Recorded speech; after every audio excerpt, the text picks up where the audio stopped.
In this video, I thought I'd take a gander at the new terrain rules before I actually try to set up for a little game here, and see if I understand them correctly and properly. So starting off, we're going to do creators rubbles, your basic, simple terrain feature. Now this is an area terrain footprint for a forest, but for this example, it's a crater slash rubble, whatever. Now any model can move over this normally, right? Visibility, it's all normal, full rules of visibility applies. However, it only applies benefit of cover to models wholly within the terrain feature. So if you got a model half on, that's not going to count. It has to, but even if it's not wholly on, when you're shooting into a unit, you, the controlling player, get to decide which gets the wounds allocated to for the time being. So let's just say this Legionnaire squad has, like, they're shooting here at AP -1. Well, I can put the wounds on these two first, roll the saves, I fail anything, this guy dies, okay, failed the last of it, but he has one wound remaining. Perfect, he's fine. These ones won't be affected by it. Now for the next example, we have the same situation. So this squad shoots in like normal, however, this captain here has the precision skill. Again, example. So when you're shooting into this cover, if I elect precision shot, you get to choose one character model in their attached unit. So in this case, I have a lieutenant who's not in the terrain creator. All of his shots are going to go against him. Cannot have any save modifiers because he is not wholly within the crater. Vice versa here too. So if I shot back, these guys wouldn't have any saves. But because they're in coherency and they shot, these first two would get saves. Does that make any sense? Because once you pluck them off, normal saves, right? No benefit of cover. Feel free to comment below if that's right or wrong. Next up we have barricades, fence work, pipes, etc. And normal visibility rules apply. It says engagement range. That's where things get interesting. In the charge phase, if any unit is within 1 inch of this terrain feature, a charging unit on the opposite side of the terrain feature can still make a charge move against the enemy unit, provided it ends that charge move as close as possible to this terrain feature and within 2 inches of the enemy unit. So, for example, they're lined up here. They're like 1 inch away. They charge, they're within 2 inches. Right. So in the fight phase, units are eligible to fight and models can make attacks if their target is on the opposite side of the terrain feature within 2 inches of them. So you charge in, you're now within 1 inch, 2 inch, consolidate.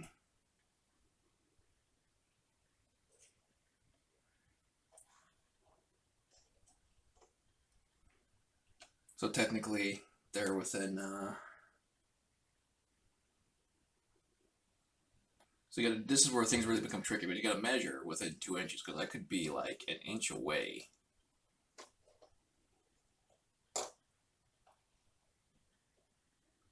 And that's where things come interesting.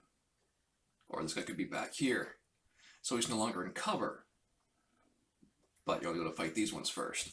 Now, for the benefit of cover purposes, for ranged attacks here, each time a ranged attack is equal to an infantry model that is wholly within 3 inches of this terrain feature, so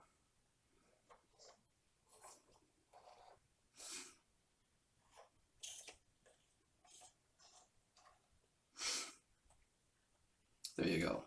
They all get the benefit of color if they are not fully visible to every model in the attacking unit because of this terrain feature. That model's benefit cover against that attack.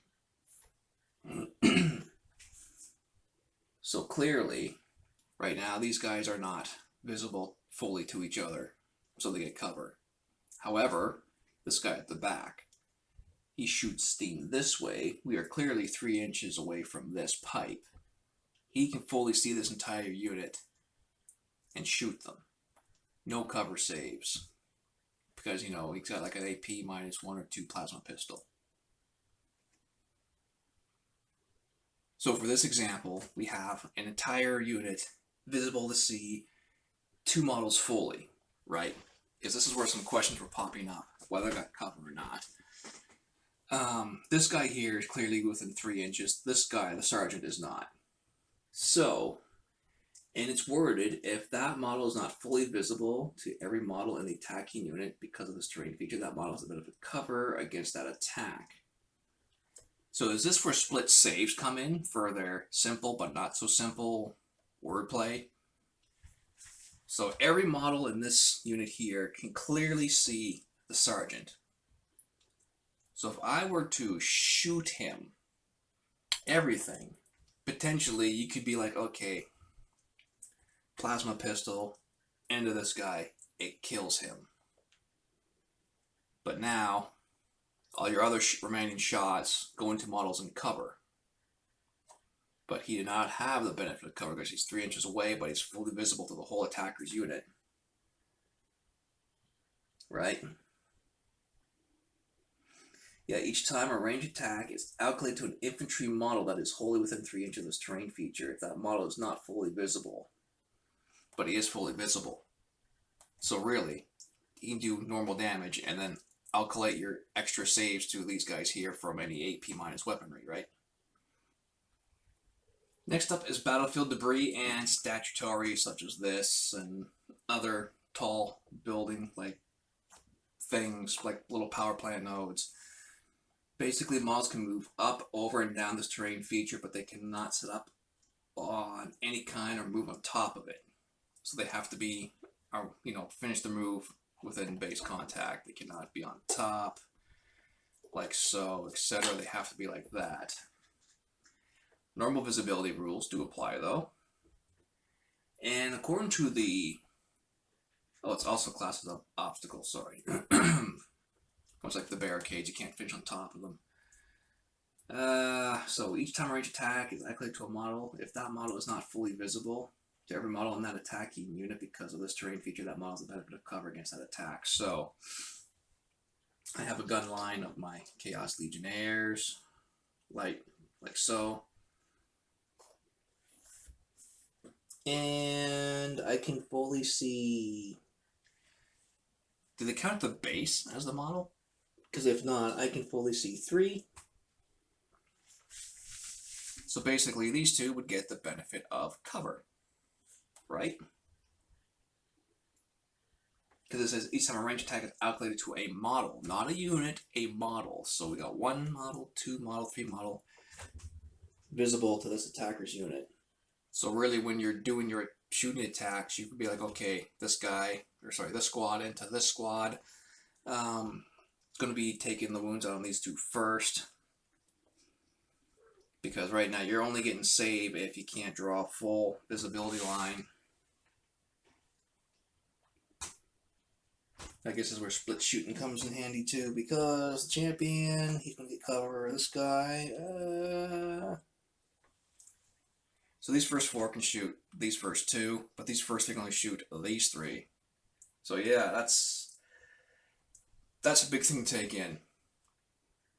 So I would roll this first 3 attacks, see how many I kill here, and then this guy here in the back, because the sergeant would get cover from the last 2. So hills, industrial structures, sealed buildings, and armored containers. This terrain features are raised areas that models can set up on top of or move atop, provided their model base does not overhang the terrain feature. So they'll have a base, no particular model that would be contact with the battlefield. Ground level can overhang that terrain feature. So basically, if they did have bases and their foot was hanging off, he's fine. Because they're all on bases. Excuse me.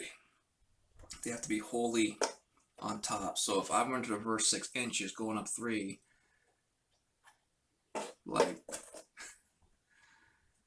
I'm pretty sure a house, yeah, like so. I'm pretty sure that would be a house where that's fine like that. Because there's not supposed to be any base overhang, so 3 and up 3. So this guy would be stuck down below. So that's something to keep in mind. What else do they say here? In addition, other terrain features can be set up on top of a hill terrain feature. Provided no part of those terrain features overhangs that hill terrain feature. Okay, so basically they're saying if you have a building or terrain feature that will set up on top of a hill. So let's use this example here, right? Here's my hill. Pretend it's got slopes. It's overhanging. That is not viable. That will not be allowed, is what they're saying. However, benefit of cover. Each time range attack is allocated to a model if that model is not fully visible to every model in that attacking unit because of this terrain feature.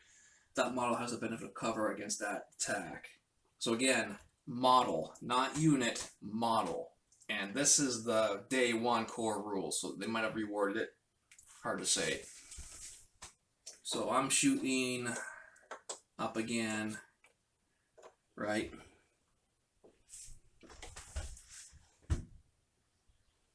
I can't get my head down there because the laptop's in the way, but we're just going to say they only see half their bodies. There's cover. Minus this guy in the back because he can't be shot at. So again, you got to pick your shots. Now if I was up front like so, right? These two in the back get benefit of cover. These three up front wouldn't because they're clearly visible. Now we're moving on to area terrain, such as the woods. It has a footprint. So basically, this is my footprint, which defines the area of the woods. So whenever I'm making a shooting attack against this Chaos Legion, they have all their model bases within the footprint cover. So technically, they have the benefit of cover. Even if it was a calf visible, benefit of cover, right? But if he was like way over here, he's not in benefit of cover. Or a better camera example, you know, not in cover, but both sides get benefit of cover. However, there's a visibility thing. If the models that are wholly within this terrain feature are never considered to be fully visible to an observing model. So if I were to move my trees, my entire unit in this example is inside. They have benefit of cover against AP minus whatever for whatever they want. But shooting out, these guys get no save now. So aircraft and towering models are exceptions to this. Visibility to and from such models is determined normally. Even this terrain feature is wholly in between them and the observing model. Models that are wholly within this terrain feature cannot see out of it normally. Which is weird because, let's see. So if a model that is not wholly within this terrain feature must look through over this terrain feature in order to draw the line of sight to another model, then that other model is never considered to be fully visible to the observing model, and so will have the benefit of cover from this terrain feature. Aircraft and towering models are exceptions to this, because visibility to and from such models are determined normally. So basically, if it's a towering model or an aircraft, doesn't matter if your models are inside or on the other side of it, it draws a normal line, shoots like normal, you get no saves, which makes sense. For the benefit of cover, though, each time range attack is applied to a model, that is, if that model is either wholly within this terrain feature or is visible from the other side, benefit of cover. So basically, we're now pulling away from infantry rules, where the last few ones had infantry as a requirement. Except for the hills and industrial one, that no longer applies to infantry. Same thing with the battlefield debris, I should point that out. They pulled away the infantry thing, so basically your walls and craters are only good for infantry. The statutory battle debris, good for anything pretty much, except if it's towering or aircraft. Same thing with these hills and structures. I mean, technically, if you could fit an aircraft behind something, I guess it gets covered too, right? Moving on to ruins. So this ruin has a footprint, this triangle here. Let's move these guys over here, these guys on this side. So when you're moving through these things, infantry and beast models can move through this terrain feature, walls, floors, etc. as if they were not there. So if I'm going 6 inches, I can just go boop, I'm on the other side of the wall. I'll turn it this way for the camera, right? Infantry, beast, and fly models can be set up or in the move on any floor level that this terrain feature, but if that level is not good at ground floor, such models can only do so if their base does not overhang the floor, etc., etc. So basically they're saying you can move, but if your base is overhanging, you know, it can't end its move there. I don't have a huge model to put that on. Let's see. Oh, here we go. Here's this Captain Gravis armor. It's still not too bad. Oh, here we are. So technically this is an illegal move because his base is hugely overhanging. So anything like bigger base than that, it ain't gonna sit. Even though I can perch it there, it's counted as an illegal move. It would have to be on the ground level. There is a plunging fire rule. Some model that is wholly within this terrain feature makes a ranged attack if that model is 6 inches or more vertically from ground level and every grounded level. So basically, this is like a 3-inch difference. So this won't apply here, but if you had like another floor on top, that'd make it 6, right? So technically, this person's on the ground floor in the feature. I'm up here. Technically, I can go shoot you, and I get AP -1 added to my weapon. I didn't break that.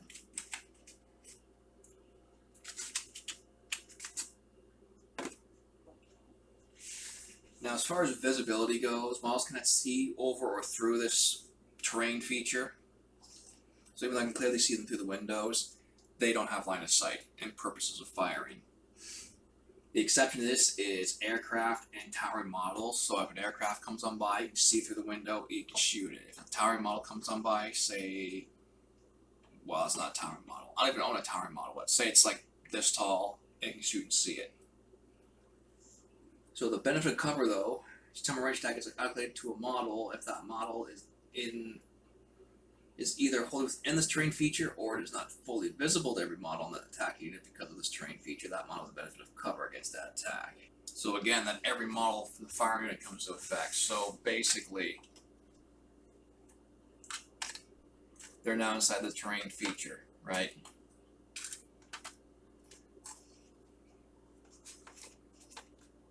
They can now be targeted by the Legionnaires on the other side. So even though it's like they get the benefit of cover if they really need it, because you can't go more than a +3 save. Another example of ruined area terrain. So these guys are inside this terrain feature. Not only can they see out, but they can now see them and shoot inwards. Even though there's only a wall on that side, these all guys get the benefit of cover against the plasma pistol and the champion, for example. But let's just say this footprint is just there for decoration only. It doesn't do anything else. This would probably count as a normal wall in my books. It all depends on what you and your opponent agree on. But say this is a ruined footprint. These two are outside. Well, guess what? These two don't get any saves from that plasma pistol. And being half on don't count either.